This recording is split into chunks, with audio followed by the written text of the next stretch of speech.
was captain of the ship. His right-hand man was the essential element that kept the lights burning in Little House. You can't really have Michael Landon without having Ken McCray. They were an incredible duo. They were the Jew and the giant, because Michael is Jewish. His real name was Eugene Orowitz, and Kent McCray back then was a very tall man, but he was also enormously large. So hence the Jew and the giant. They were a perfect and fantastic team. They should have been brothers. He said I was his brother that he'd ever had. He always said, you lay this show out, you tell me where to shoot, I'll shoot it. He'd show up in the morning and say, what are we shooting? And I would say, well, you agreed to this, this, and this. Oh, okay, no problem. And that's the way it worked. Kent had the absolute respect of every man on that set. My introduction to Kent, who was our unit manager when we started and later became our producer, the first morning in Stockton, after we came out of the mountains, and it rained during the night, and the trucks got stuck in the mud.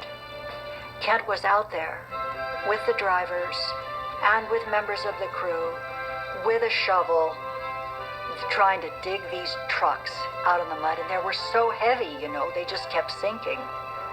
And the driver that was in the car with us said, you don't see unit managers do that. That was my introduction to Kent.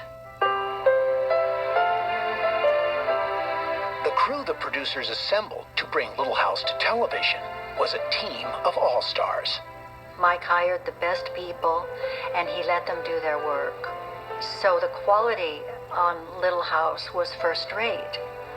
And that's why our cinematographer was always nominated for an Emmy. And our makeup and hair people, came out of motion pictures.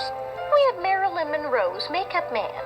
We had Whitey Snyder, the man who did my makeup every morning for Nellie with the cheekbones and the lips, was the guy who made Marilyn Monroe look like that. Gladys Whittencoy, Larry Germain, Betty Davis. They worked with Betty Davis. They worked with Joan Crawford. They worked with Linda Darnell. They knew Marilyn well. Joey Gladys had a necklace that Marilyn had given her. Whitey had the money clip that Marilyn Monroe gave him that said, "While I'm still warm, Marilyn." And it was because she said, when I die, I want you to do my makeup while I'm still warm. And the horrifying thing is, he did. He was her friend, and he did actually do her makeup while she was still warm. Our art director, Matt Jeffries, he'd been on Star Trek. Everyone had weird nicknames. Prop Man and Grip, that they were a team. The French Wench and the Italian Stallion. I don't think I need to explain why. They were a wild bunch. These guys sort of came up with the era of, Mad Men. It's kind of hilarious to think that this wholesome show, Little House on the Prairie, was produced by a lot of men in T-shirts covered in tattoos, standing around smoking and drinking out of a can of beer, but it was. I was particularly fond of the prop men. This probably had to do with the fact that they were in charge of all the cookies and candy and the food at the Mercantile. The talented craftspeople in charge of props, sets, and costumes for Little House brought the world of Walnut Grove, Minnesota to life, not only for audiences, but for the actors as well. I was very excited to see the Little House set when it was ready for us. And the designer explained to me that every single thing on that set was done to scale historically. The sets were so authentic. So were the costumes. They were so authentic that I think most of us hated them. They're just awful. They would go through the Sears catalogs. So they'd say, okay, well, in 1878, we'd be wearing that. Well, no. You see, you would be wearing this if you live, say, in New York or London. But you live in Walnut Grove, Minnesota. So we worked it out that you probably wouldn't get these fashions till, a year or two later. An outsider could tell you, too, that any visitor to the set, how real it really felt. You'd walk in, it was like you just dropped, 100 years. It was amazing. You would get your makeup and my wig, I had a wig, and get into your costume. And then you had to walk a ways and go down a hill, over a bridge, and into Walnut Grove.